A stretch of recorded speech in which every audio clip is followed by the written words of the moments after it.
Hi everyone, Elsie Jensen here. Today we are going to make some homemade mac and cheese, some mini meatloaves, and we're gonna do some watermelon with like Kool-Aid sugar on it. I saw a video and I wanted to try it. It's like candied watermelon, so I'm super excited.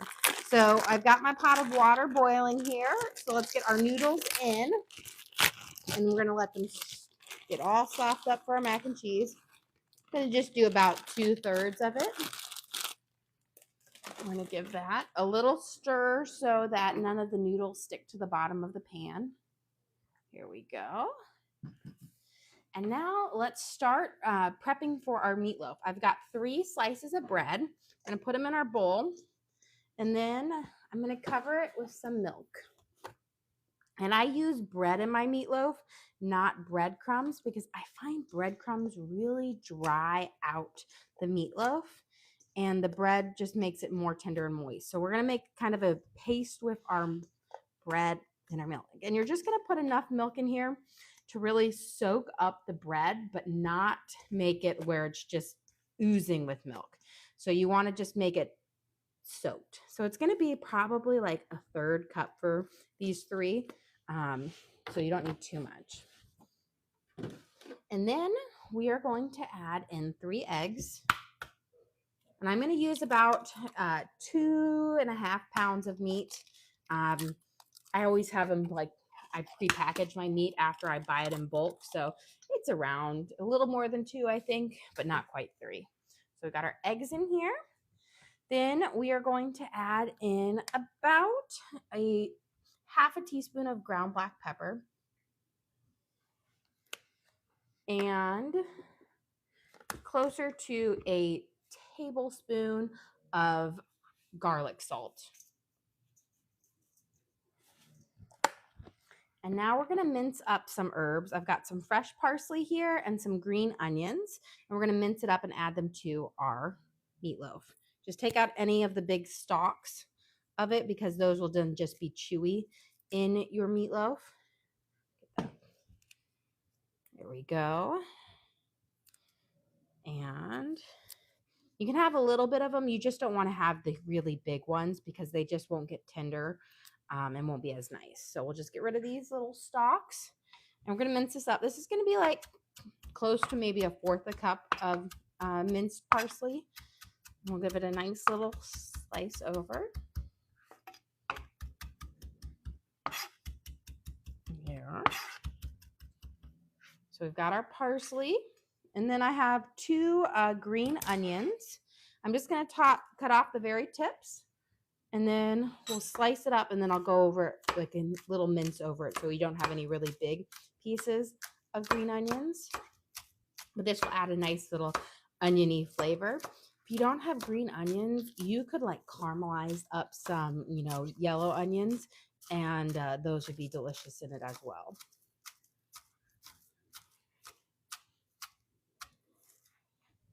Here. Now I'm just going to put all my herbs together. And we'll do a nice little mince over them because you just don't want to have any huge chunks of those green onions. You want it to be a very mild, nice, subtle enhancement in your meatloaf, not like, oh, I got a whole shoot of green onion. We're going to mince this up. And then we're going to add this, I'll get that one right there, to our egg and bread and milk and spice mixture. Let's get all these off. There we go. And now it's a fun part. We're going to go in with our hands and we're going to really mush it together and really bring the things. Oh, let me get a little bit of the spices off of here too. And we're going to give it a good mush. Make a nice paste.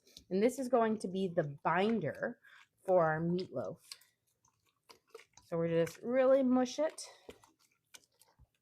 And then, let's see.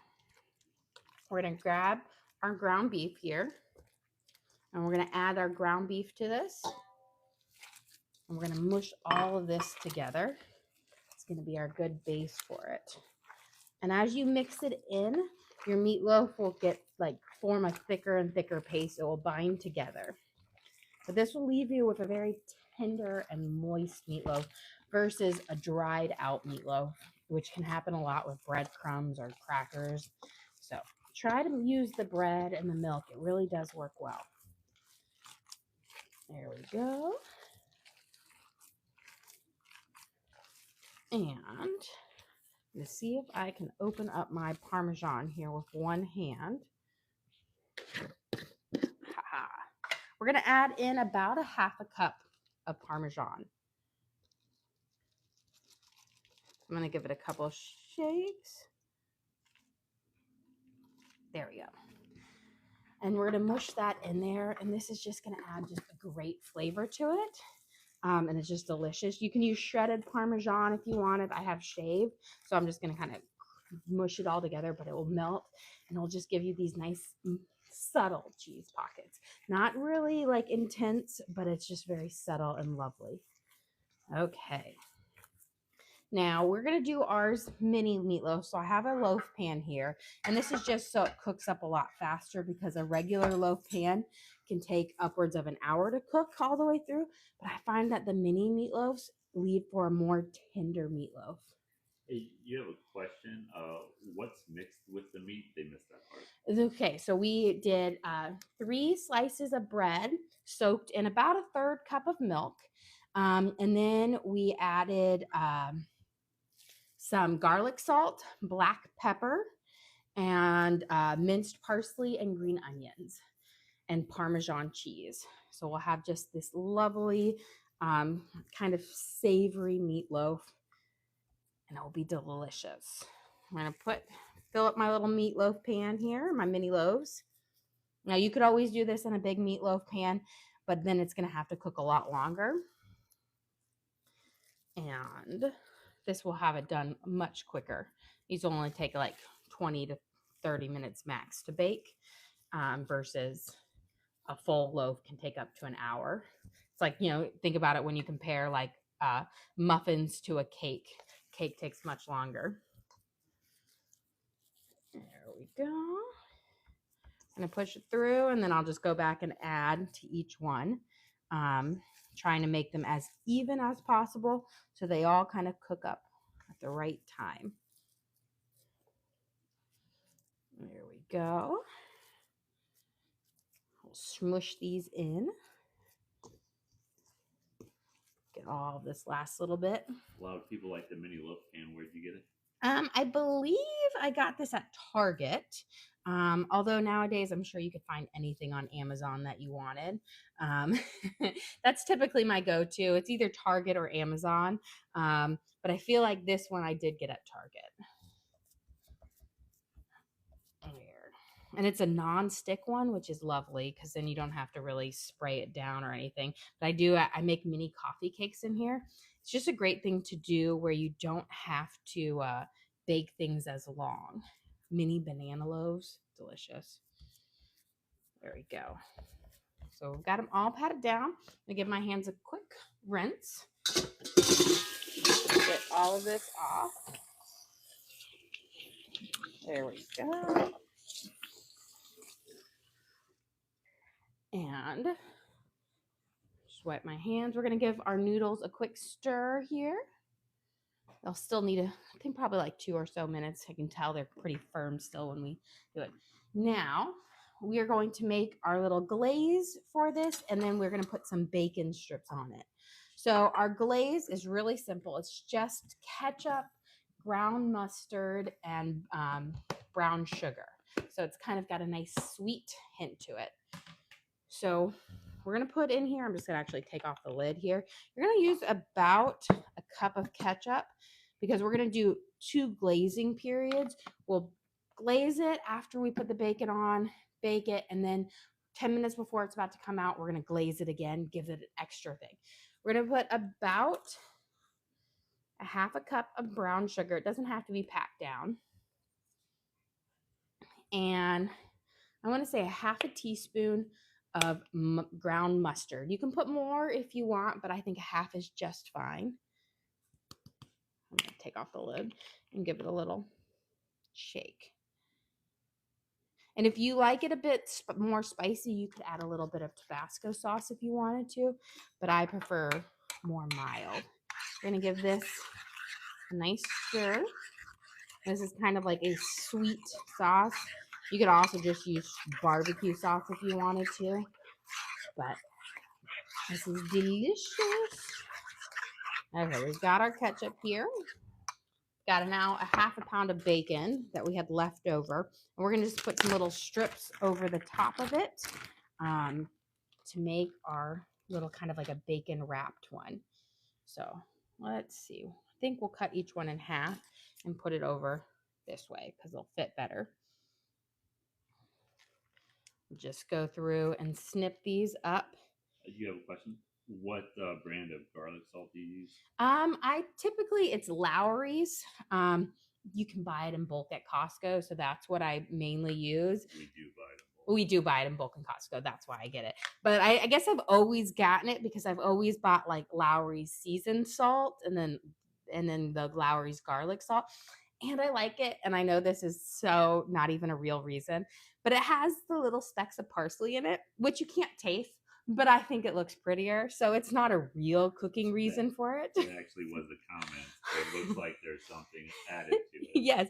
So it has little specks of parsley, which I think makes it look more appealing versus just straight up. So you can't actually taste that parsley, but it just looks nicer. Oh, look at this. This is like the perfect amount of bacon. I did 3 little strips, and my pack that I had is exactly 3 strips. Winning at life, guys. We're winning here. So we're just going to tuck it down, kind of make a little baby top. There we go. And let me wash my hands since we were playing with the bacon. And get in there. Give it a little dry. Okay, now we're going to just brush over the tops of each of these with our kind of our sweetened ketchup type mixture. Give it a little dab. Be so delicious. And just smother it. I know like there's like 2 parts of like meatloaf, people who do it with barbecue sauce, people who do it with ketchup. And then there's like the crazy people who do it with like tomato paste. So I kind of like both ketchup and barbecue sauce. This is like a hybrid, so it's not quite as sweet and tangy as a barbecue sauce, but it has a little bit more than a tomato sauce or a ketchup. There we go. And then remember, we're going to save half of this because we're going to re-glaze it when there's just a little bit left in it. There we go. Pat that on a little bit more. Okay. We're going to go pop these in the oven. Someone said they stuffed their meatloaf with cheese. Yes, we did mix in some Parmesan cheese in it, but you can also do cheddar cheese too. There's like where you can make like the hamburger meatloaf with cheddar cheese, and then you use a ketchup top to it, and you do like diced up pickles. But we're doing kind of like a barbecue sauce one.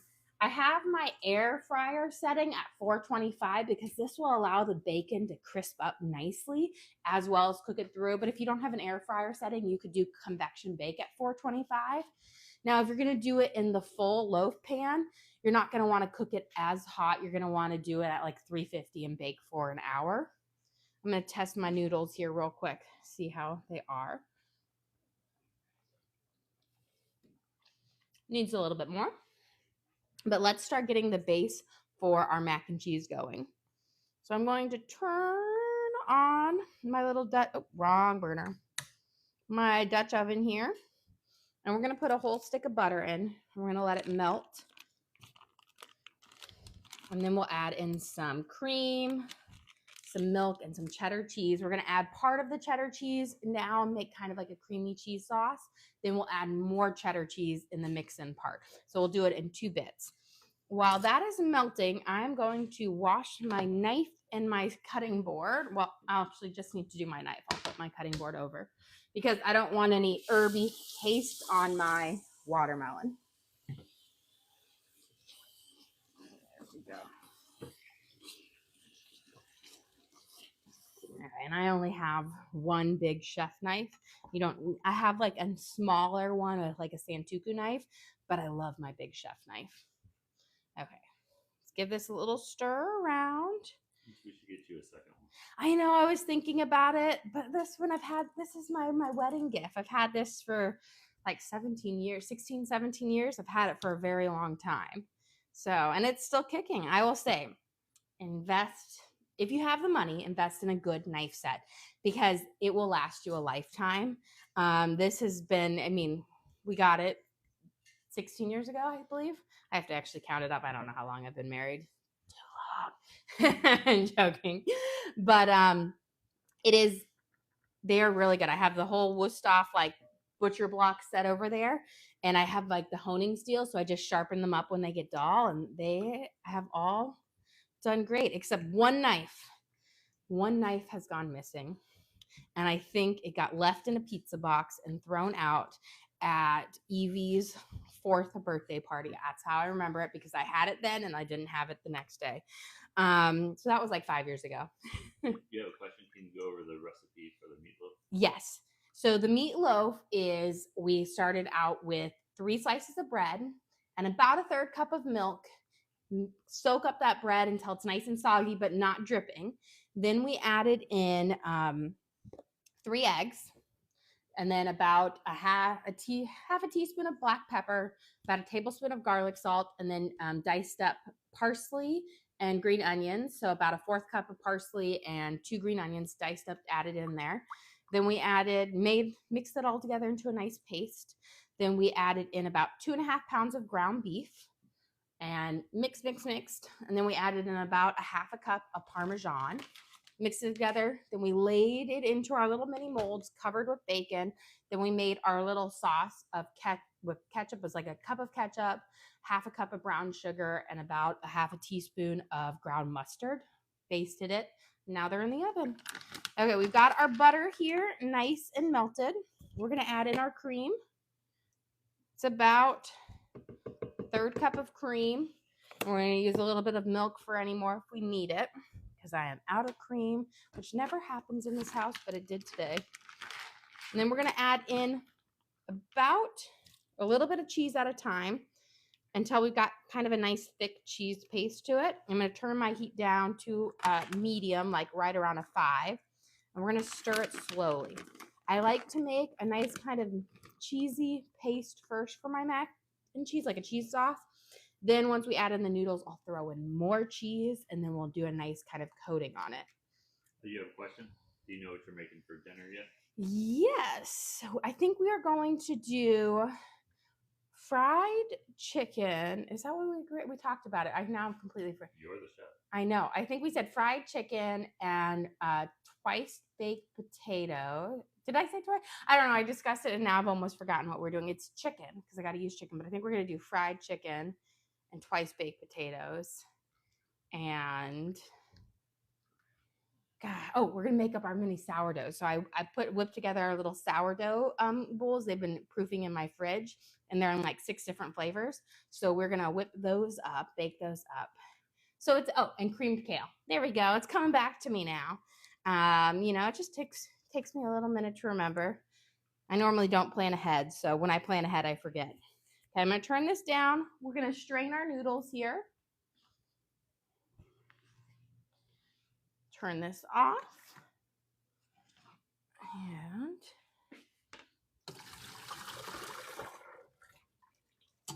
we're good. Put that in there. We don't need this anymore. Give it a good shake. Want to get any excess water out. Now, I didn't use true noodles in here, or mac and cheese noodles. I normally use corkscrew. These are kind of like a corkscrew, but these are what I had. We're going to pour it in here. We're going to give it a good mix. So kind of coat it in there. We have it nice and low. We're going to add some garlic salt because garlic salt makes everything better. About, I want to say, a teaspoon. You don't need much because that cheese is a bit salty, so it adds a little saltiness to it. And add a little bit of black pepper, about a 1/2 teaspoon. You have a question? Do you prefer creamed kale or spinach? They're both delicious. I like them both. I will say you have to cook your kale a little bit longer to make it nice and tender, but I do make a really good cream kale that I love. And apparently my parents love, and my sister who had it a while ago, she always talks, and whenever she's in town, she's like, make me your creamed kale. So I do like, I think probably creamed kale better, but I like a garlic buttered spinach with a little bit of Parmesan cheese. It's delicious. Okay, we've got our creamy cheese sauce. So now we're gonna add in, I'm gonna turn off my burner. We're gonna add in about another handful. This is about a cup. So far we've used about 2 cups. We're gonna stir this in. This is gonna make it extra, extra cheesy with our kind of cheese sauce. And I do not use any flour in my mac and cheese. So this is how it's going to be extra cheesy and delicious. And now we're gonna make a nice coating on the top of cheese. Now for the best mac and cheese, you wanna grate your cheese yourself because like when you buy it in the bag, it has like anti-caking agent on it, which is kind of like cornstarch, which doesn't give you as nice of a melt.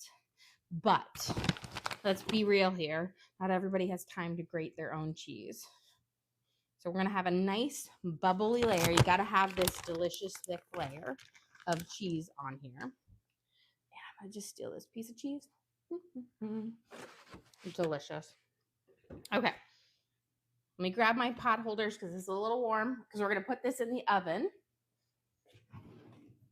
to bake and get nice and bubbly.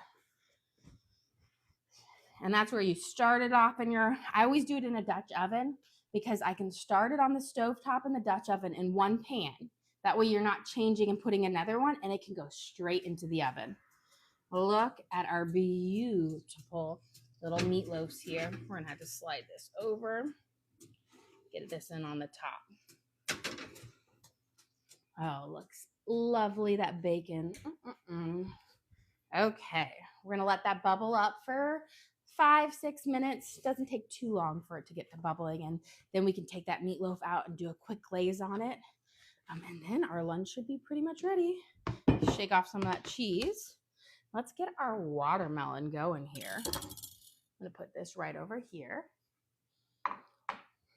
So I've got a big old watermelon because it is finally watermelon season. And instead of the mini watermelons, which you can get year round, you don't really get the big ones year round, but we're gonna cut that up. And we'll have some plain, but I saw this really cool video online where they take the watermelon and they coat it in the sugared Kool-Aid, and it's supposed to be like a candied watermelon. So I think that's going to be the new craze this summer. You know how last year, like candied grapes, candied strawberries were huge? I think it's going to be like candied watermelon this year with the Kool-Aid. So I've got my knife all like that. Let's take our sticker off. I'm only going to cut up half of my watermelon now because it is, again, huge. And what I find is if you take your other half and you cut it, cover it with saran wrap or cling wrap and pop it back in your fridge, it will last longer than if you try to cut it up all at the same time. It just kind of keeps it nice and fresh. And then you can cut it up like a couple days later and you'll have nice firm watermelon versus mushy watermelon. So let's get this guy covered. And I will say I'm a big lover of cling wrap. I think it works so well. But just, you want to make sure you get all that air pockets out. And then we'll pop this in the fridge and save it for another day. Okay. We're going to do this. And I don't know if this is going to be good or if this is going to be a bomb. Like, but, can't hurt. Can't until you try it. So let's start. I always got to cut my watermelon into more manageable pieces to start with. And then we can kind of cut it up.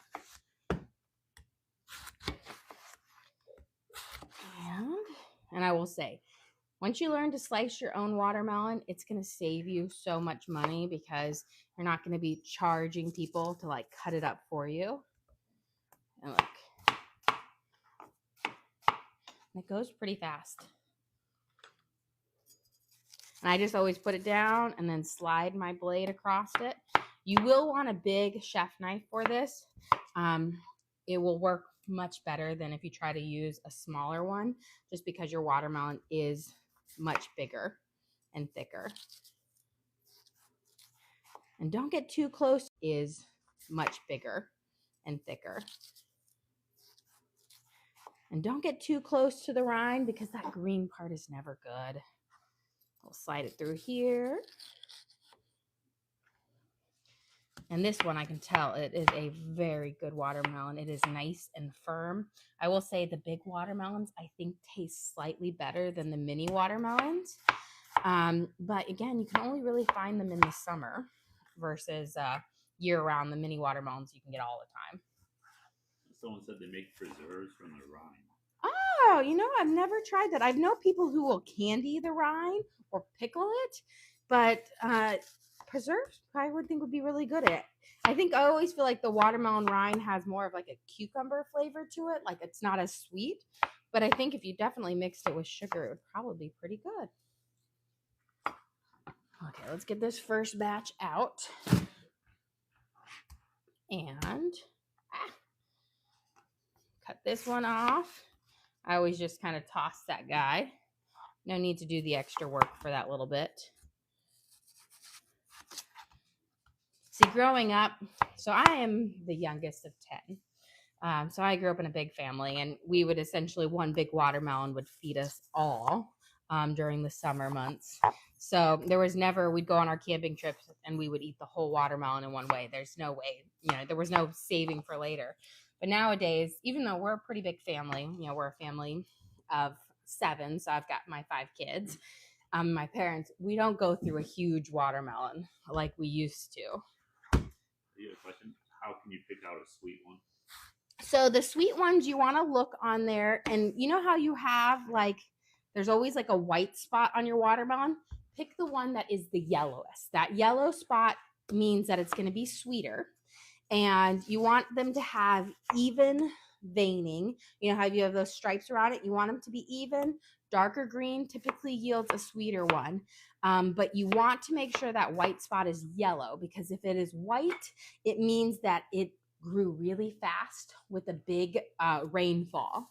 And therefore it will be not as sweet as if it's yellow. That means it grew more evenly and it isn't waterlogged.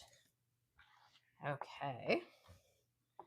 Let's go take a check on our mac and cheese and our delicious meatloaves, because I think I got to do my glazing of the meatloaves now. Perfect. So our mac and cheese is not quite yet. It's getting a good boil, but you want to do the second glaze of your mini meatloaves now. That way they have that really nice flavor to it, and then we'll pop it back in. So we're going to put it right here. And look, the air fryer setting, do you see how the bacon is crisping up and it's nice and it's not soggy at all? That is what, if you do a convection or a air fryer setting on it, it will give it a lovely crisp to it. And doing the mini loaves, again, makes it go so much faster. There we go.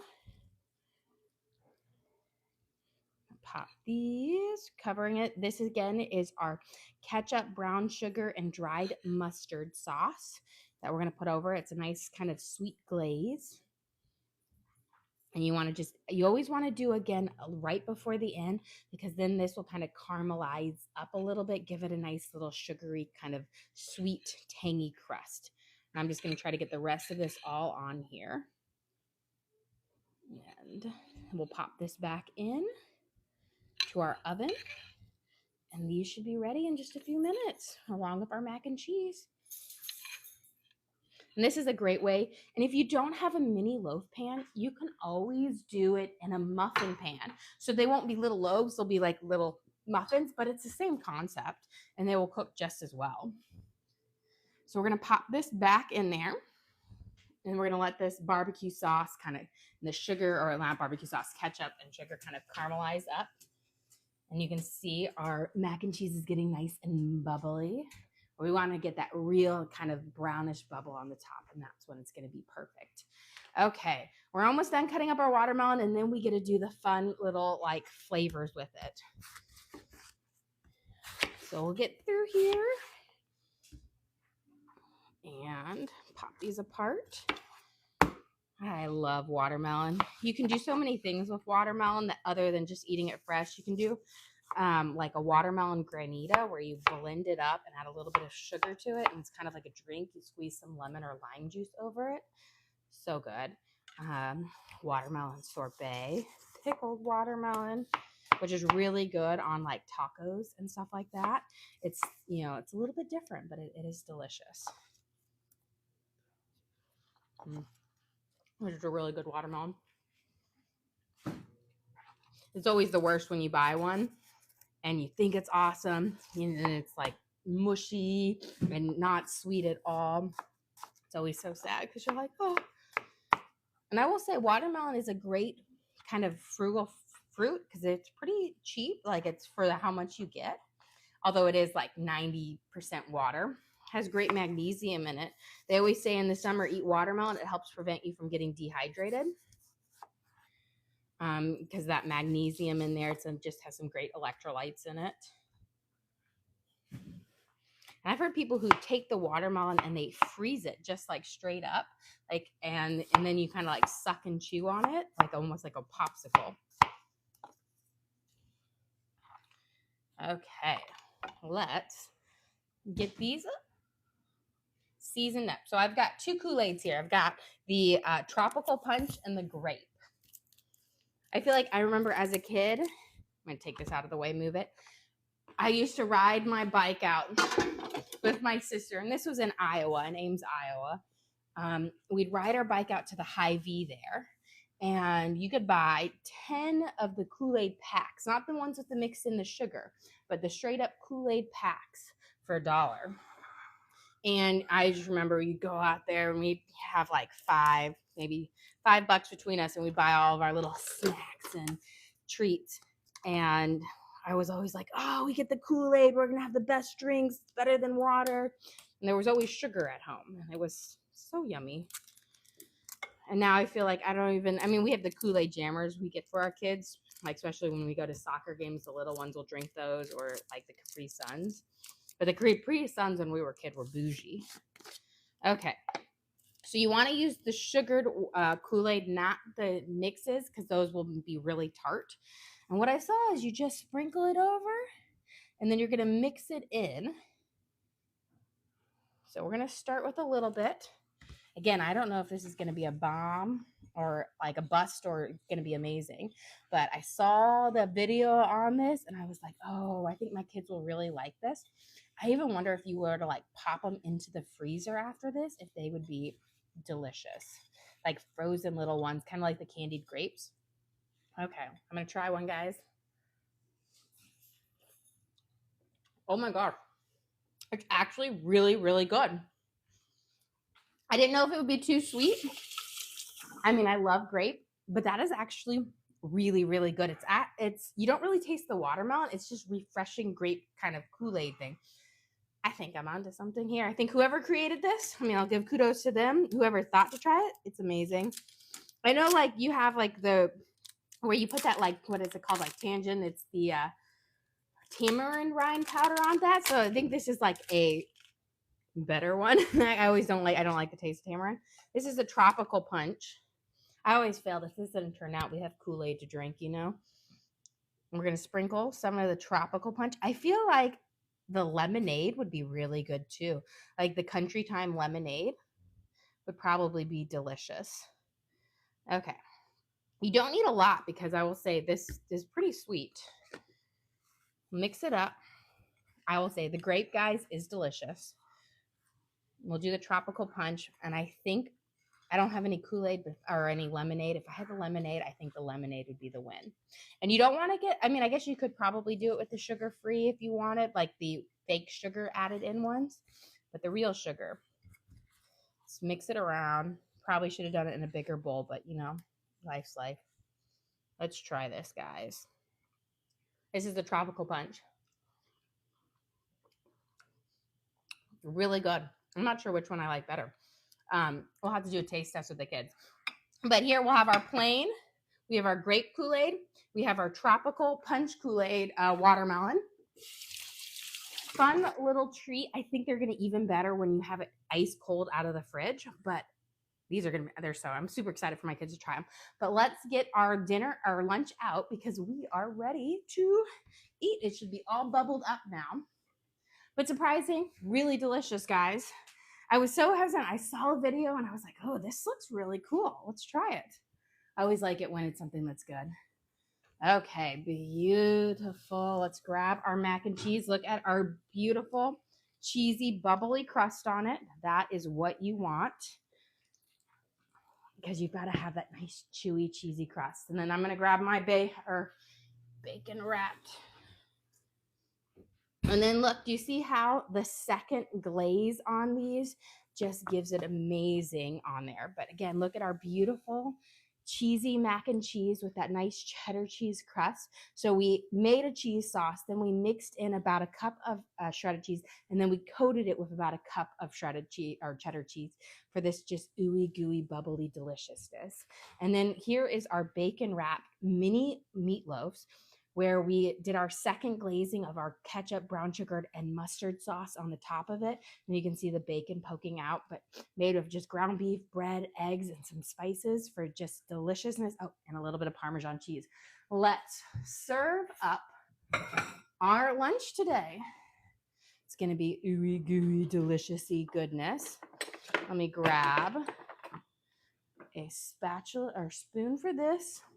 And I'm trying to think of the best way to get these mini meatloaves out. Put it right here. So let's take our mini meatloaf here, add it on here. Look at that, with that lovely, delicious barbecue sauce on the top. And then we have our cheesy mac and cheese. Look at that nice, ooey gooey, cheesy mac and cheese.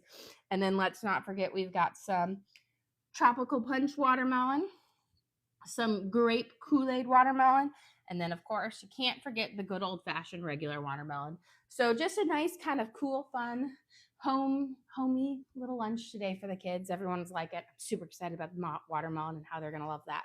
But again, guys, thank you so much for joining us here today. Don't forget to like and subscribe. I try to do live cooking shows every single day, show you what we're making for our family, and hopefully teach you guys something along the way. Again, we do upload all of our videos to the link on the page. So if you want to recreate these recipes at home, all you can do is just find that link, click on it, and search for the video and watch along again and cook with me. But again, thank you guys so much for joining us here today. Don't forget to like.